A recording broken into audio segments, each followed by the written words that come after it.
அனைவருக்கும் வணக்கம்.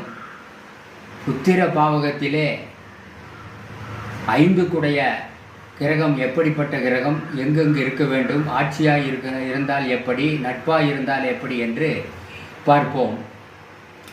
அதாவது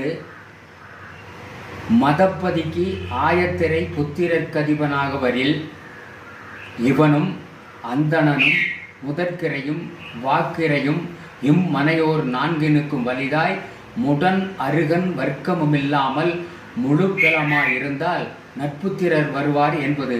இதனுடைய பொருள் என்னவென்றால், மதப்பதிக்கு ஆயத்திரைனா 7ஆம் இடத்துக்கு 11ஆம் இடம் தான் 5ஆம் இடமாக வரும். அப்படி வந்தால் அந்த 5 குடையவனும் அந்தணன் என்று சொல்லக்கூடிய வியாழனும் 2 குடையவனும் 7 குடையவனும் இவர்களெல்லாம் முழு பலமாக இருக்கணும்னு சொல்கிறான். முழு பலம் அப்படின்னா ஆட்சி, உச்சம், சனி, பாவர்கள் சேர்க்கை இல்லாமல் இருக்கணும். அப்படி இருந்ததுன்னா இந்த ஜாதகருக்கு நட்புத்திரர் வருவார்கள் என்று சொல்லப்படுகிறது.